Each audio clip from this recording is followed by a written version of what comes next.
फिर एक बेटी का नकाब उतरवा दिया गया। हमने थोड़ी देर न्यूज पढ़ी, अखबार पढ़ा, बस रो लिए थोड़ी देर। हमारे मुकद्दर पे रोने के लिए अलग से नोहा खां नहीं आने, अपने मुकद्दर पे रोना भी हमी को है और आंसू भी हमी को साफ करने पड़ेंगे। हमें कुछ करना होगा, अमल की जमीन पे उतरना होगा।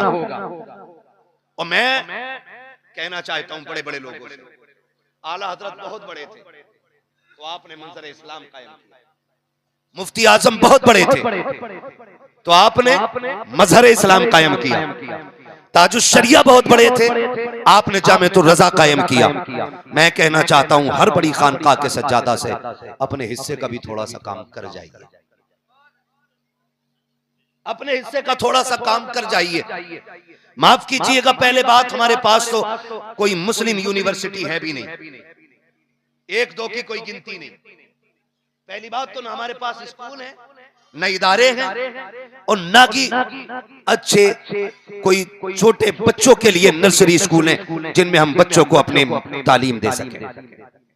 मैं जानता हूं अपने बच्चे अगर पढ़ाने हो ना तो हमें आज भी गैरों का मुंह देखना पड़ता है, और गैरों का मुंह ऐसा नहीं, बड़े बड़े खन्ने खां मुसलमानों में पैदा हुए, लेकिन मुसलमान की बेगैरती सबसे बड़ी ये है, जरा सा पैसा आया फौरन स्कूल के बजाय फौरन होटल बनाता है, मैरिज हॉल बना रहा है। अगर उसके पास दौलत आ गई तो फिर गार्डन बना रखा है। हमारी कौम के पास ऐसा नहीं है कि पैसा नहीं है, बड़े बड़े पैसे वाले हैं। क्या बिगड़ जाता अमीरों का अगर छोटे स्कूल ऐसे बना दिए जाते कि जिनमें हमारी कौम की बेटियां तालीम हासिल कर पाती? क्या बिगड़ जाता हमारे कौम के अमीरों का अगर ऐसे स्कूल कौम को दे दिए जाते जिसमें गैरत वाली बेटियां इज्जत के साथ तालीम हासिल कर लेती? क्या बिगड़ जाता हमारे कौम के अमीरों का अगर ऐसे कॉलेज दे दिए जाते जिनमें पढ़ने वाली भी बेटी होती, पढ़ाने वाली भी बेटी होती? खुदा की कसम, अगर 70 सालों में हमने इस तरह से काम किया होता, हमारी बेटियां आज गैरों के आगे नकाब न उतारती, नंगे सर तालीम के लिए खड़ी न होती। पहली बात तो एडमिशन नहीं मिलता, अगर मिलता भी है तो लाख 2 लाख नहीं 5 लाख डोनेशन देते हैं, उसके बाद भी हाथ बांध के खड़े होते हैं, तब जाके तेरे मेरे बेटे को सीट मिलती है। उसके बाद भी उसे भिखारी की निगाह से देखा जाता है। और लोगों उठो, ऐसे इदारे कायम करो कि हमारे बच्चों की तालीम का इंतजाम हो सके, हमारी कौम आगे बढ़ सके, और दुनिया को बता दो हम मोहम्मद के गुलाम हैं, हम तुम्हारे टुकड़ों पे नहीं, हम मदीने वाले मोहम्मद के टुकड़ों पे पलते हैं। सुभान अल्लाह, माशाअल्लाह। कब तक रेस लगाते रहोगे? मुझे आगे जाना, मुझे अमीर बनना, मुझे पैसे वाला बनना। एक पैसे वाला बता दे जिसकी कब्रिस्तान में कब्र सलामत रह गई हो, एक पैसे वाला बता दो जिसकी कब्र सलामत रह गई हो। सुन, एक फकीर है, दुनिया बहलूल दाना कहती है, कयामत तक उस फकीर को याद रखा जाएगा। 12 साल फाके करने वाला साबिर आज कलियर में लेटा गए, हर दिल के अंदर जिंदा और मौजूद है। मैं पूछना चाहता हूं आपसे, मेरी कौम के नौजवानों, हम जो गलती कर रहे हैं ना, वो सबसे बड़ी गलती ये है कि लुक़्मे हलाल के नहीं रहे हमारे। सुन लीजिएगा, मैं गारंटी के साथ कह रहा हूं, हराम खाओगे तो किसी का बाप भी तुम्हें नहीं बचा पाएगा। दीन हुजूर का है, मौलवी नहीं बेचेगा दीन को कहीं भी। जो इस्लाम ने उसूल मुकर्रर कर दिए हैं ना, महबूब अलैहिस्सलाम ने फरमाया, जो जिस्म हराम लुक़्मे खा के पले बढ़ेगा, अल्लाह उसे जहन्नम का ईंधन बनाएगा। जानते हो इस बात? 1 रुपया हराम का खा लिया, उसका असर लहू में शामिल हो जाता है, और ये सबसे बड़ी तबाही का सबब है हमारी। मैं नौजवानों से गुजारिश करना चाहता हूं, बिना तौबा किए न मरना, और इस धोखे में भी आज न लेना कि वक्त आएगा तो तौबा कर लेंगे, आएगा तो तौबा कर लेंगे। मौत का फरिश्ता जब आता है ना, तो बता के नहीं आता है, अचानक आ जाता है। कैसे अचानक? अभी एक्सीडेंट हम लोग रोडों पे देखते हैं असद भाई, कोई ट्रक के नीचे क्रेटा घुसी पड़ी है, कोई डिवाइडर क्रेटा में घुसा पड़ा है ना, पता चला 5 थे 5 ही मर गए, पता चला इसमें 8 थे 8 ही मर गए, पता चला 6 थे 6 के 6 ही मर गए। मौत का कुछ नहीं पता है, कुछ नहीं पता। इस इंतजार में मत रहना, टाइम आएगा तो तौबा कर ली जाएगी ना। हमने काले बालों वालों को भी मरते देखा है, हमने दाढ़ी वालों को भी मरते देखा, बगैर दाढ़ी वालों को भी मरते देखा है। हमने दुनिया देखी है यार, हमने तो माँ के पेट से मुर्दा पैदा होते देखे हैं, और हमने पैदा होते ही मरते भी देखे हैं, 90 साल की उम्र वाले भी देखे। आपसे मेरी गुजारिश है, तैयारी आखिरत की करनी है तो अहद करो, हराम नहीं खाएंगे इंशाअल्लाह। वादा करते हैं सारे इंशाअल्लाह। हराम नहीं खाएंगे इंशाअल्लाह, सूद ब्याज सारा बंद करेंगे इंशाअल्लाह, है ना इंशाअल्लाह। देखो हाथ किसका नहीं उठ रहा, देखो भाई लग रहा है कोई गड्डी लेके बैठा है क्या? सारी जन्नती निकले, सबने हाथ उठा दिए। या अल्लाह जिसने उठा दिया हो उसे तौफीक दे के आज के बाद वो कभी हराम ना खाए। उठ गया ना हाथ, अब तो उठ गया मालिक, अब उठे हाथ की लाज तुझे रखनी है। और मैं आपसे कहूंगा नौजवानों, माफ कीजिएगा अगर गरीब है और तहज्जुद गुजार है, तस्बीह हाथ में रखता है ना, पूरी बस्ती घूम ले, एक बंदा सलाम करने तैयार नहीं। ये हमारी कौम ने ना एक मयार बना रखा है। और अगर 3 कत्ल करके 10 साल काट के निकल के आया और यूं लगा के ना एक बार निकल जा, सब कहते हैं दादा अस्सलाम वालेकुम। हाँ बस जरा सा लगा के एक बार निकल जा। हमारी कौम के अंदर शरीफों की इज्जत नहीं, गुंडों की ज्यादा होती है, भाईगिरी की ज्यादा कदर है। आपसे छोटी सी गुजारिश है मेरी, कोशिश ये करें कि दुनिया भले नजर से गिरा दे लेकिन मुस्तफा की नजरों में नहीं गिरना है। वो बेदम ने कहा था, बड़ी बात कही थी, सारी दुनिया की निगाहों से गिरा है बेदम, तब कहीं जाके तेरे दिल में जगह पाई है। और भाई मिटा दे अपनी हस्ती को अगर कुछ मर्तबा चाहे कि दाना खाक में मिलकर गुले गुलजार होता है। कई बार लोग कहते थे मौलाना अगर हमने बंद कर दिया ना तो बच्चों की फीस अदा नहीं होगी। बच्चे स्कूल पढ़ रहे हैं, बड़ी महंगाई है, और तुम्हें नहीं पता तेल अब 200 रुपए के पार जा रहा है। तुम्हें क्या पता, तुम तो जलसों में इधर उधर खाते घूम रहे हो। हमसे पूछो मिर्च का क्या रेट है।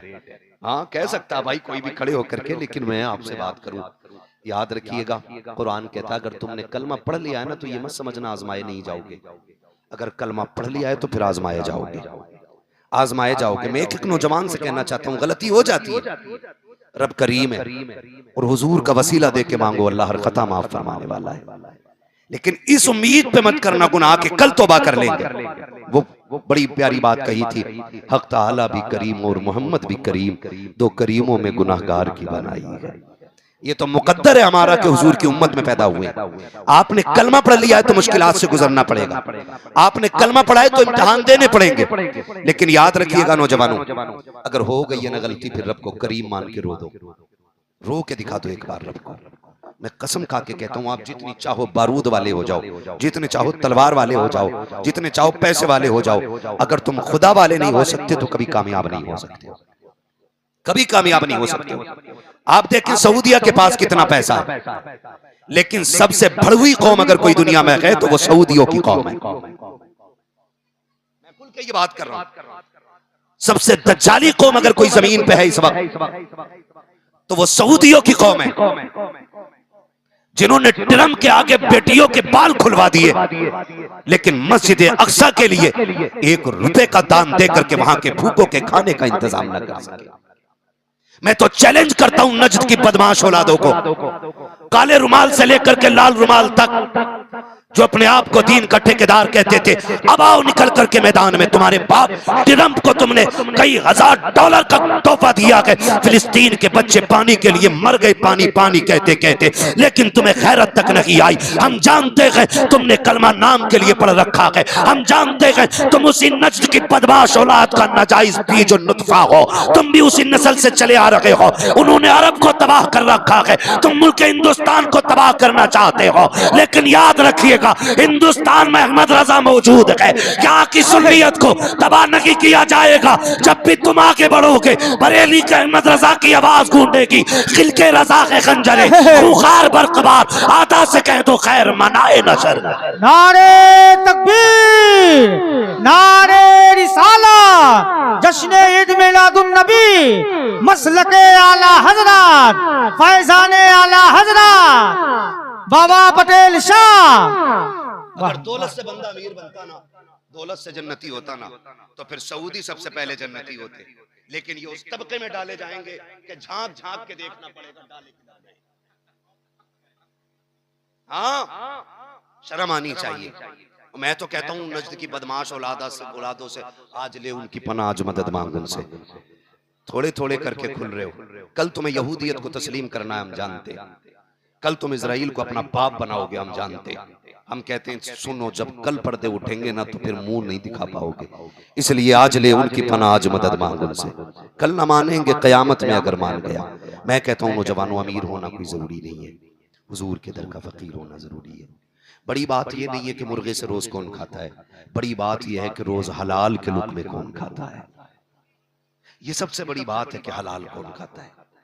हमसे अगर गुनाह हो गए, कई पार्टियां अब तो अल्लाह माफ करे ऐसी चल रही हैं कि लोग ना बियर पी रहे, बियर शराब आम हो गई है हमारे नौजवानों में।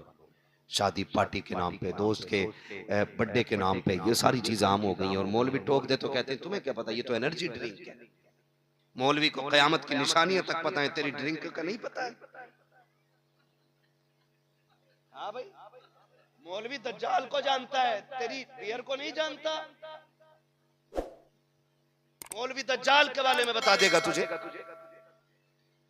हाँ भाई, वो कहते तुम्हें क्या पता मौलाना, ये तो ताकत की ड्रिंक है, जितनी चाहे हराम की ताकत लगा ले, ऐसे गुर्ज पड़ेंगे कि सारी ताकत खत्म हो जाएगी। अरे जी, तो ताकत के लिए पीते हैं हम लोग। नौजवानों, अगर लग गई है मुंह से ना, फिर तौबा कर लो, करीब न जाना। मैं हाथ नहीं उठवाऊंगा कि भाई किसने पी ली है, किसको नहीं पीनी है। मैं तो कहता हूँ सिर्फ अपने दिल पे हाथ रख के फैसला करे। मैंने कहा सिर्फ अपने दिल को मुफ्ती बनाना है, मुझे नहीं, इन्हें नहीं, अपने दिल को मुफ्ती बना के अहद करना है। अगर मेरे सामने तौबा करोगे तो तोड़ सकते हो, लेकिन अपने दिल से अगर तौबा करोगे तो फिर मैं रहूं या ना रहूं, आप तौबा पे कायम रहोगे।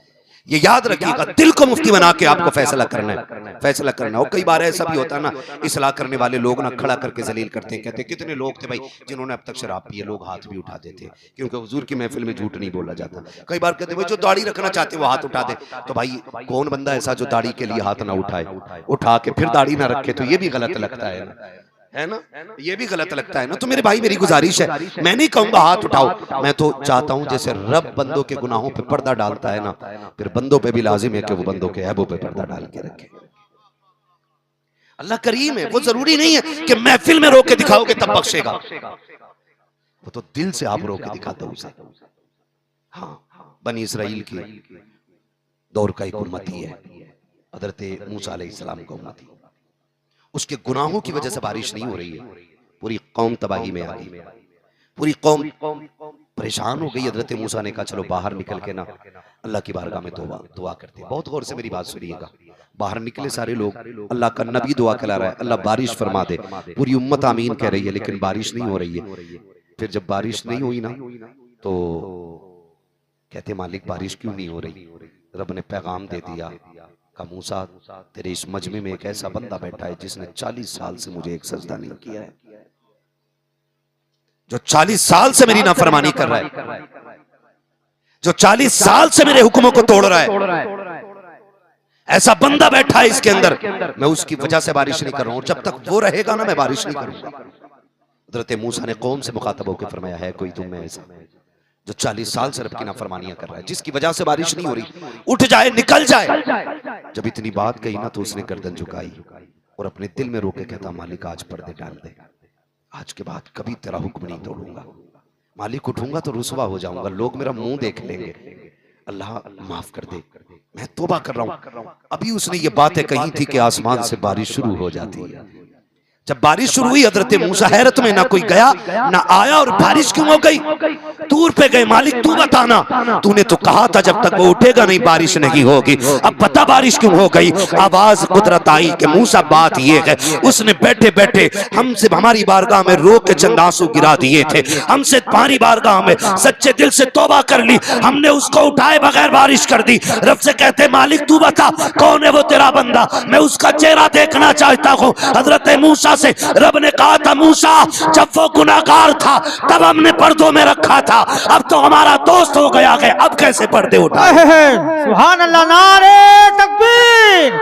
लगा ले पीछे वाले भैया, आप भी बेदार हो जाए। नारे रिसाला, जश्न ईद मिलादुन नबी, मसलके आला हजरत, उर्से मुक़द्दस, हुजूर मुफ्ती हम्माद साहब क़िबला, वलमाए अहले सुन्नत। सुभान अल्लाह, सुभान अल्लाह। शुक्रिया मोहब्बतों, आपकी वजह से आराम मिल गया। तवज्जो है सारे लोगों की। तो अल्लाह वो है जो पर्दे डाल देता है। शर्त है ये इसका सही हो। अगर ये ठीक नहीं है ना तो पीर के पैर दबाते मर जाओ, या उसका धोबन पीते पीते मर जाओ, खैरियत नहीं होगी। हलाल खाइए।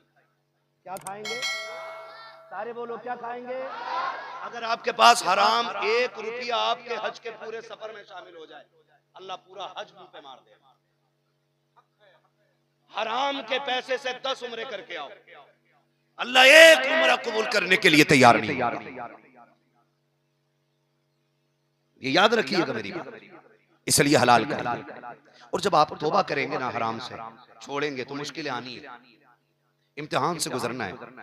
तारीख में एक बहुत बड़ा नाम है हजरत हबीब यमनी का, हबीब अजमी। हबीब अजमी ये कौन है? ये वो है जिनका बहुत बड़ा सूद का कारोबार था। सूद मींस समझ रहे हैं ना? सूद ब्याज जानते हैं सारे लोग। इसका बहुत बड़ा बिजनेस था। एक वक्त का खाना इसके बगैर नहीं खाते थे। हाँ बिल्कुल जानते हैं ना? 10 के 20, 20 के 100, 100 के 50। समझ रहे हैं ना? हाँ बस ऐसे ही समझ लो, थोड़ा थोड़ा करके बात समझो जरा। तो बहुत बड़ा काम था। एक दिन बीवी कहने लगी, अभी वो मैं कहता हूं अगर घर की माँ बहनें सख्त हो जाए ना तो मर्द में हिम्मत नहीं है जो हराम लेके आ जाए।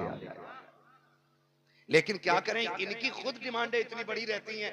कहती कुछ लाना ना लाना, जेवर जरूर लाना। कि सूट वही आना जिसका फोटो मैंने नेट से लेके डाला है। अब 500 रुपए कमाने वाला मार्केट में जो फोटो लेके गया उसने कहा 18,000। बताओ वो चोरी नहीं करेगा तो क्या करेगा? बहन बेटियों से भी गुजारिश है, डिमांड इतनी बड़ी ना रखना कि तेरा शोहर पूरी करते करते पागल हो जाए। अगर माँ इतनी सख्त होना कि एक वक्त की रोटी हलाल हराम की तमीज करके खिलाए, तो फिर घर में कोई भी लुकमा हराम का नहीं आ सकता है।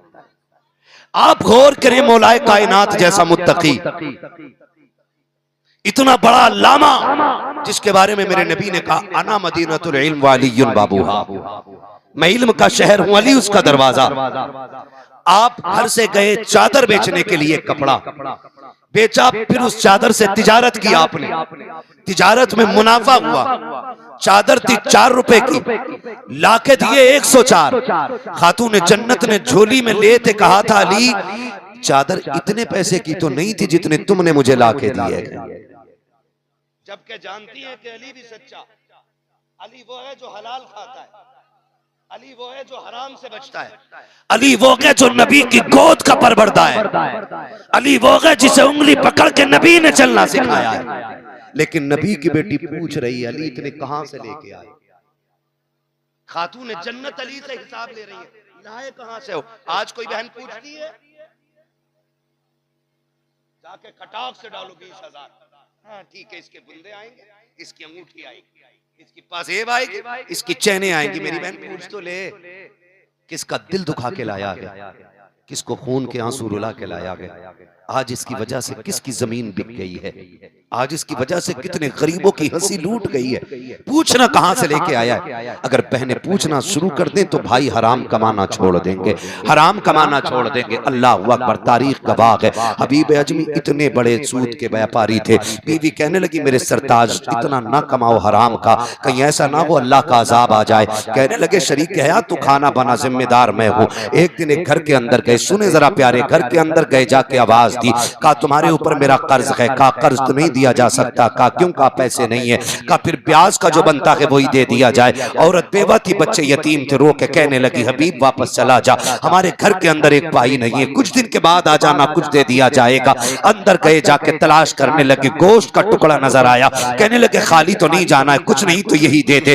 बेवा औरत की चीख निकल जाती है, कहती है, जनाब मेहरबानी करें, मेरे बच्चे यतीम हैं, कई महीनों से गोश्त नहीं खाया। आज मेरे बच्चों ने कहा था माँ कहीं से गोश्त ला दे, कब बड़ी मेहनत करके ये गोश्त का टुकड़ा मिला है। हबीब कम से कम ये टुकड़ा रहने दिया जाए ताकि मैं अपने बच्चों को खिला करके उनकी खुशियां पूरी कर सकूं। हबीब ने धक्का दिया, गोश्त का टुकड़ा लिया। घर आ जाते बीवी से कहा बना जल्दी, मैं नहाने के लिए जा रहा हूं। बीवी ने खाना बनने के लिए रखा, आप नहाने के लिए गए हैं। जैसे नहा करके वापस आए, बीवी से कहते शरीक हयात देख तो सही, खाना बना के नहीं। जैसी बीवी ने ढक्कन खोला है हांडी का, क्या देखती है जिसमें गोश्त बन रहा था, अब उसी हांडी के अंदर खून खोल रहा है, सारा गोश्त खून बन गया है। औरत की चीख निकल जाती है, मेरे सरताज कहा क्या हुआ? कहा मैं कहा करती थी अल्लाह का अजाब आने वाला है, देख आज अजाब आ गया है। कहा क्या हो गया है? कि सारा गोश्त खून बन गया है। हबीब जल्दी कर ले, तौबा कर ले, कहीं जमीन फट ना जाए, आसमान से पत्थर न गिर जाए। इतना सुनना था, हबीब तौबा के लिए निकल जाते हैं,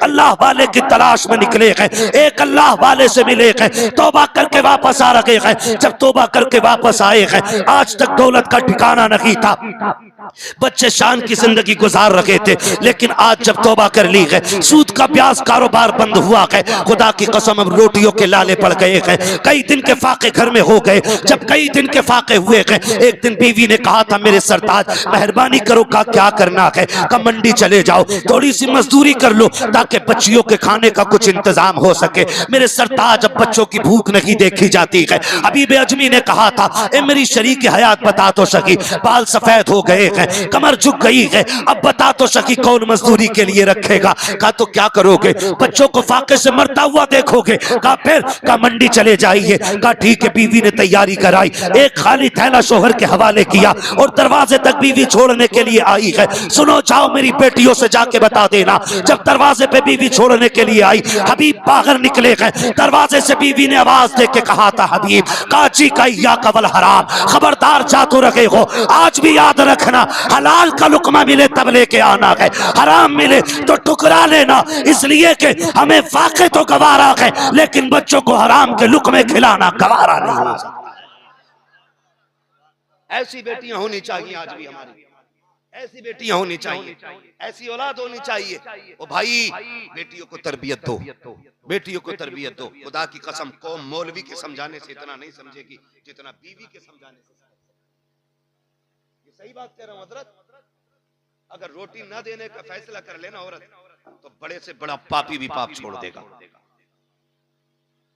अगर औरत ये कह दे कि तुम्हें 5 टाइम की पढ़नी है वरना रोटी नहीं मिलेगी, हम नहीं जानिए का पराठे लेने हो तो ताज्जुद भी पढ़, मक्खन भी साथ लेना है तो फिर शराब भी पढ़, कसम खुदा की ये चाश तव्वाबीन तव्वाबीन सब पड़ेगा, मगर शर्त है कोई मजबूर तो करे। लेकिन वो खुद 12 बजे सो के उठ रही है, ये 9 बजे सो के उठ रहा है, तो मतलब भी क्या बनता? कौन किसे उठाएगा? कोई नहीं उठाने वाला किसी को, है ना? है तवज्जो सारे की। क्या कहा हबीब अजमी की बीवी ने? जा तो रहे हो, हराम मिले तो आज भी छोड़ देना, बच्चों को और फाके से देख लेंगे लेकिन हराम नहीं खाने। सुने हबीब मंडी में जाके खड़े हो गए। तो हम बड़े होशियार लोग हैं, हम तो मजदूर भी ताकतवर पकड़ के लाते जो 300 रुपए लेके 350 का काम, यही है ना? ताकतवर लेके आते जो 300 रुपए लेकर के 350 का काम करे, 400 रुपए लेके 500 का काम करे। हम जाके ऐसे लोगों को पकड़ के लाते। और भाई कभी कमजोर को भी पकड़ दिया कर, ये सोचा करो मंडी में यो ही कोई नहीं बिका करता है, मजबूरियां मंडी में लाके खड़ा करती है। कभी किसी बूढ़े को लेकर के आओ, ये मत सोचो काम कम करेगा, सोच लो अल्लाह की रजा के लिए। इसे कोई मुंह नहीं लगा रहा है, तू हाथ पकड़ के ले आ।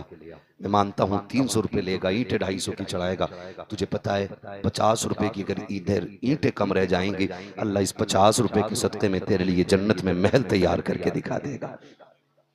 लेकिन बड़े होशियार लोग हैं हम तो, हमें तो सब कुछ जबानी चाहिए, है ना?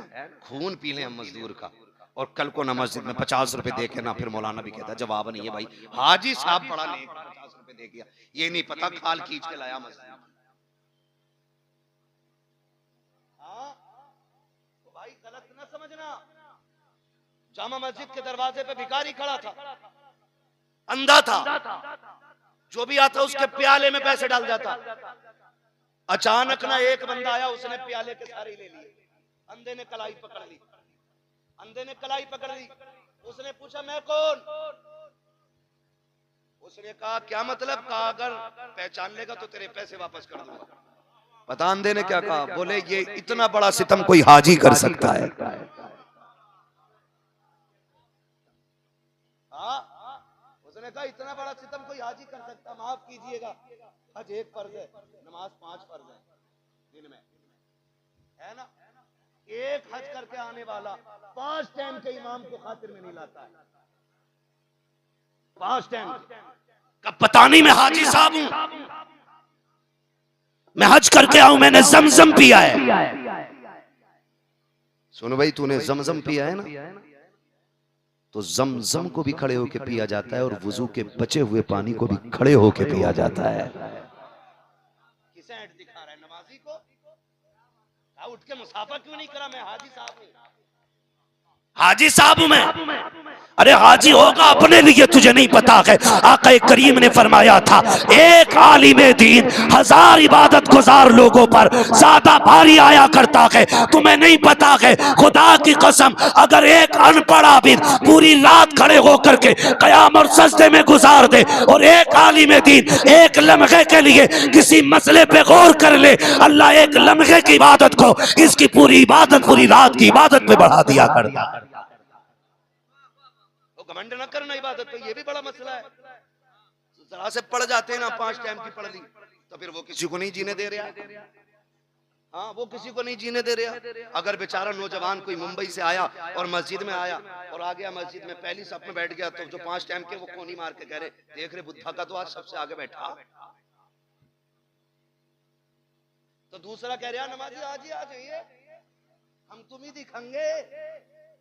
ये देखो, ये मुंह और मसूर की दाल 4 टाइम 5 टाइम क्या पढ़ ली, फटे जा रहे हैं। घमंड खत्म करो, तकब्बुर बिल्कुल नहीं होना चाहिए। तकब्बुर रब को अपने सिवा किसी में भी अच्छा नहीं लगता है, याद रखिएगा। जो तकब्बुर करता है अल्लाह उसे मिटा देता है, मिटा देता है। बनी इसराइल का एक बड़ा इबादत गुजार बंदा था, इतना आबिद और जाहिद था कि वो चलता था तो बादल छाया करता था उसके ऊपर। उम्मती था, नबी नहीं था, वो बादल छाया करता था, बड़ा इबादत गुजार, उसके ऊपर बादल चलता था। एक दिन जानते हो, एक गुनाहगार बंदा, गरीब बंदा, उसने सोचा ये रब का बड़ा नेक बंदा है, थोड़ी देर इसके पास बैठ जाऊं ना, शायद अल्लाह मुझे भी नेक बना दे। ये सोच के जब उसके बगल में जाके बैठा ना, तो उसने यूं देखा और देख के कहने लगा, तेरे जैसा बंदा मेरे बगल में। जब इतनी बात कही ना, तो वो गर्दन झुका के उठ गया और उठा तो दिल में सोच के उठा, मालिक मैं तेरा गुनाहगार हूं, इसका तो गुनाहगार नहीं था। मालिक ये कौन होता मुझे जलील करने वाला? ये कह के उठा ना, तो जो बादल उसके सर पे था ना, वो बादल उसके सर पे चला गया, उसके सर पे चला गया। उसने कहा, मालिक ये क्या हुआ, मेरे सर का बादल इसके सर पे? आवाज आई, नादान, जितनी तेरी नेकियां थी ना, तेरे घमंड ने उन्हें जला के रख दिया है, और जितने इसके गुनाह थे, इसकी आजिज़ी ने इसके सारे गुनाह जला के खाक कर दिए हैं। और भाई, अगर इबादत का अल्लाह मौका दे रहा है तो घमंड नहीं करना है, घमंड नहीं करना है। और औलाद को हलाल लुक़्मे खिला के देना। मंडी में जाके अभी खड़े हो गए, कोई लेके नहीं जा रहा है, लेके नहीं जा रहा, दोपहर हो गई, सूरज देखा चढ़ा है, अब किधर जाएं, क्या करें क्या करें, काफी परेशान हो गए। फिर सोचा अब कहाँ जाना, देखा ना सामने मस्जिद थी, अपने अपना थैला उठाया, मस्जिद चले गए और जाके वजू करके 2 रकात नमाज हाजत अदा की और कहने लगे, मालिक कोई मुझे काम के लिए नहीं रख रहा है, मैं तेरे घर में काम करने के लिए आया हूँ, मालिक तू मुझे मेरे बच्चों के रिस्क की नौकरी अता कर दे। शाम तक झाड़ू लगाते रहे, सफ़े झाड़ते रहे, शाम आई, घर की तरफ चल दिए। सुने, मैं मुबारकबाद देता हूँ जो बच्चों को हलाल खिलाया करते हैं, अल्लाह उन बापों की उम्रों में बरकत अता करे जिन्होंने मजदूरियां की हैं लेकिन बच्चों को हलाल खिलाया है। बड़ी मुबारकबाद के मुस्तहिक हैं वो लोग जो हलाल कमाते भी हैं और हलाल बच्चों को खिलाते भी हैं। शाम हुई, कहा घर जाना है, फिर ख्याल आया बच्चों का सामना कैसे करूंगा।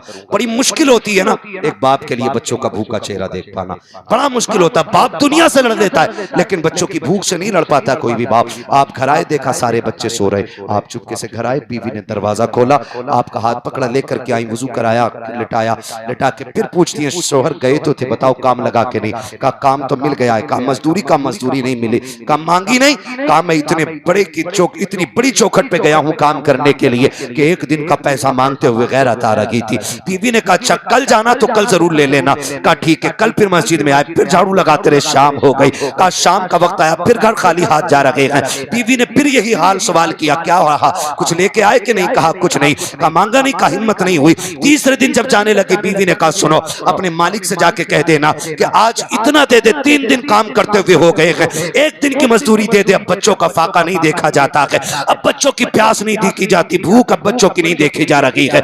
इतना कहा घर से निकले हैं, आज जब हबीब आ रहे हैं तो रोते हुए आ रहे हैं। आज मंजर अलग हो गया है, आज रोने की कैफियत अलग है। पहले मस्जिद में रोते थे, आज घर से रोते हुए चल रहे हैं। आज आंख में आंसू है। मैं पूछना चाहता हूं नौजवानों, अगर जरूरतें पूरी नहीं होती हैं तो हम ब्याज लेना शुरू कर देते हैं, हम सूद पे पैसा वसूल करते हैं। अगर काम तरक्की नहीं करता है तो हम हराम की तरफ बढ़ जाया करते हैं। आओ हबीब अजमी से पूछो, तुम किधर जा रहे हो? आप मस्जिद की तरफ आए हैं, बच्चों की भूख प्यास कई दिन की है, आए मस्जिद के अंदर, फिर रो के दुआ कर रहे हैं, मालिक अब बच्चों की भूख नहीं देखी जाती है, इतना दे दे के बच्चों का गुजारा हो जाए। ये कहते जा रहे हैं, रोते जा रहे हैं। शाम का वक्त आया, ख्याल आया खाली थैला लेके नहीं जाना है, बल्कि आज थैले में मिट्टी डाल लेनी है, ताकि बच्चों के सामने खाली हाथ जाने से बेहतर है कि थैले में मिट्टी लेके जा सको। आपने थैले में मिट्टी भरी है और कहते हैं बेखुदी सी थी, मैं सोच रहा था कि ये हो क्या रहा है, का खुद ब खुद सब काम होते गए। मैंने थैले में मिट्टी भरी है, डरते डरते घर की तरफ आया, का दूर से घर के दरवाजे को देखा, पहले दीवार से झांक के देखा, घर वाले सो गए कि जाग रहे हैं। कहते क्या देखता हूं कि मेरे घर के आंगन से धुएं उठ रहे हैं, चूल्हे पे पकवान चढ़े हैं। कहते मेरी हैरत की इंतहा न रखी, मैं परेशान हुआ, कहीं ये किसी और के घर तो नहीं आ गया। मैंने आंखें मसल के देखा, घर तो मेरा ही था। का फिर मैं रास्ता बदल करके दरवाजे पे पहुंचा, मेरी बीवी दरवाजे पे खड़े होकर के मेरा इंतजार कर रही थी। उसने मेरा हाथ पकड़ा, कहा खैर मकदम हो मेरे सरताज, आ गए हो, आइए आइए। कहा आज उसके लहजे में मिठास भी थी, प्यार भी था, आज बड़ी मोहब्बत से बात कर रही थी। मैंने कहा शरीक हयात खैर तो है? कहा रब का शुक्र है। कहा ये तो बताओ ये चूल्हा कैसे जल रहा है, ये पकवान कैसे बन रहे हैं? कहा कि तुम्हें नहीं पता है? कहा नहीं। कहा तुम्हारे मालिक के यहाँ से मजदूरी आ गई है। अल्लाह अकबर, जैसे इतना सुना है हबीब आजमी की आंख में आंसू आ जाते हैं। कहते हैं क्या कहना चाहती हो? कहा तुम्हारे मालिक का दरवाजे पर एक पैगाम लेकर के बंदा आया था, वो ये सारी दौलत भी दे करके गया है और पैगाम भी लेकर के आया है। शरीक हयात ने दरवाजा खोला, अंदर नेमतों के ढेर लगे हुए हैं। हबीब रोने लग जाते हैं। कहा बीवी बता तो सही, नेमत के साथ पैगाम कौन सा था? तो बीवी ने कहा वो पैगाम वाला कह के गया है अपने शोहर से कह देना कि वो यूं ही काम करता रहे, हम उसे यूं ही मजदूरियां अता करते रहे। ओ मेरे नौजवानों, खुदारा अगर मुश्किल वक्त आ जाए तो हराम की तरफ नहीं जाना। इंशाअल्लाह नहीं जाएंगे, इंशाअल्लाह। किधर जाएंगे? सलामत रहे। किधर जाएंगे? हलाल की तरफ। और अगर कहीं ना मिलता हो तो फिर मुसल्ला भी जाओ, मस्जिद में आओ, 2 रकात नमाज हाजत पढ़ो और अपने रब को रो के दिखा दो। वो इतना करीम है। अगर दुनिया वाले देते हैं ना तो इतना देते हैं कि 2-4 वक्त का खा लो और फिर 5 साल उसी का एहसान जता के वोट मांगते। कहते हमने तुम्हें चावल नहीं दिए थे, फिर वोट दो। हमने तुम्हें आटा नहीं दिया था, फिर वोट दो। हमने तुम्हें राशन नहीं दिया था, फिर वोट दो। तो फिर उससे मांगो जो दे के जलील नहीं करता, जिसे दे देता है उसकी इज्जतें बढ़ा दिया करता है। और वो किसकी जात है? वो मेरे रब की जात है, वो मेरे अल्लाह की जात है, वो मेरे परवरदिगार की जात है। कैसे लेना है? आला हजरत ने ये भी सिखाया। वही रब है जिसने तुझको हमतन करम बनाया, हमें भीख मांगने को तेरा रास्ता बताया। तुझे हमद है खुदाया, तुझे हमद है खुदाया। यही बोले सिदरा वाले, ये चमने जहाँ के थाले, सभी मैंने छान डाले, तेरे पाए का न पाया। तुझे यक ने यक बनाया, तुझे हमद है खुदाया, तुझे हमद है खुदाया। हमें जब भी रब से लेना है हुजूर का वसीला दे के लेना है। वादा करते इंशाअल्लाह, सारे वादा करें इंशाअल्लाह। जब भी मांगेंगे रब से मांगेंगे, मुस्तफा का वसीला देके मांगेंगे। और कोशिश कीजिएगा हराम से बचेंगे, हराम से बचेंगे। नौजवानों, चेहरों पे दाढ़ियां रखो, टोपियां रखो, कुर्ता पजामा पहनना शुरू कर दो। हुजूर वाले बन जाओ, हुजूर वाले बन जाओ। जितने रास्ते मुश्किल हो रहे हैं, तुम अगर हुजूर के हो जाओगे, अल्लाह सारे मुश्किलों को आसानियों में तब्दील फरमा देगा। डॉक्टर इकबाल का फिर वही शेर की मोहम्मद से वफा, तूने तो हम तेरे हैं, ये जहां चीज है क्या लोहो कलम तेरे हैं। कोशिश करेंगे इंशाअल्लाह, रब को राजी करेंगे, करेंगे इंशाअल्लाह। दाढ़ी रखेंगे नौजवान इंशाअल्लाह, हाँ ऐद करें इंशाल्लाह दाढ़ी भी रखेंगे, कुर्ता पजामा पहनेंगे और कोशिश करें टोपियां सर पे रहनी चाहिए। ऐसे ऐसे एक्सीडेंट हो रहे हैं कि रोड पे चिपक जाते हैं, बोटियां बन जा रही हैं, खुर्च खुर्च के छुटाए जा रहे हैं, पहचान नहीं होती है, गठरियों में बन जाते हैं, पता नहीं चलता लाश किसकी है। मैं कहता हूँ टोपी रखो, दाढ़ी रखो, अगर आईडी ना भी होगी, कोई भी पहचान नहीं होगी, लाश के पास टोपी पड़ी मिलेगी ना, लोग कह देंगे इसे कोई गैर ना समझना, ये लावारिस नहीं है, इसकी टोपी बता रखी है, ये वो है जिसका काबे वाला भी वारिस है, खुद मदीने वाला भी वारिस। सुभान अल्लाह बेशक बहुत खूब। बनाएंगे ऐसी पहचान इंशाल्लाह, वादा करें इंशाल्लाह। बदल दो, ये कोशिश मत करना ये तब्दीली बरेली से होगी तब करेंगे, ये कोशिश मत करना कि बरेली वाले टोपी ओढ़ेंगे तब हम पहनेंगे, ये कोशिश मत करना महरेरा वाले कुर्ता पहनेंगे तब हम कुर्ता पहनेंगे। हुजूर का दीन है, अगर लेकर के कोई किसी भी कोने से खड़ा होता है, वहीं से इसका फूल फलना शुरू हो जाएगा। सुभान अल्लाह बेशक बहुत है ना, ये दारुल उलूम नूरुल इस्लाम है, इसके आंगन में बैठे हुए हो तो कोशिश ये करो इसके आंगन की लाज रखी जाएगी इंशाल्लाह, रखेंगे लाज इंशाल्लाह। मस्जिदों में मदरसों में जब भी देना हलाल देना, असद भाई को जब भी देना हलाल देना, हमें भी जब भी देना हलाल देना। हाँ अच्छा माशाल्लाह, जामिया राबिया बसरिया भी है, बहुत लेट बता रहे हैं, जब 1 घंटे के ऊपर सुई जा रही है ना तो अब राबिया बसरिया का तज़किरा छेड़ा है। मैं कहता हूँ खुदा की कसम, लुक़्मे हलाल हो जाए ना तो बेटे हसन बसरी बनेंगे और बेटियां राबिया बसरिया बननी शुरू हो जाएंगी, बस लुक़्मे हलाल करने। तो इनके मदरसे में दो तब भी हलाल देना है, इनके मदरसे में देना है तब भी, हमें देना है तब भी, इन्हें देना है तब भी, इनके लंगर में देना है तब भी, मज़ार वाले को देना है तब भी। ये सोच लेना अगर हराम के पैसे की, हाँ तो पीर साहब को देने दो, बेचारे पीर साहब बहुत गरीब। एक हंगामा मैशर हो तो भूलूं उसको, सैकड़ों बातों का रह रह के ख्याल आता है। मैं भी समझ रहा हूँ आप नात सुनने के लिए बैठे हुए हैं, मैं भी आपका ज्यादा वक्त नहीं लूंगा। नहीं मैं जब पढ़ने ही नहीं आता है, तवज्जो है ना सारे लोगों की। तो इंशाल्लाह जहां भी देना हलाल देना, हराम के पैसे की अगर सोने की चादर भी चढ़ा दी ना तो मजार वाला भी कूटेगा और मदीने वाला भी कूटेगा। ये साहब सुन लेना, सीधी सी बात, लुक़्मे हलाल करेंगे इंशाल्लाह, बच्चों को हलाल खिलाएंगे। और वो नौजवान मेरे सामने जो बैठे हैं जिनके बाप ने मजदूरी करके पाला है, वो बिल्डिंग न बना सका, छप्पर रह गया है,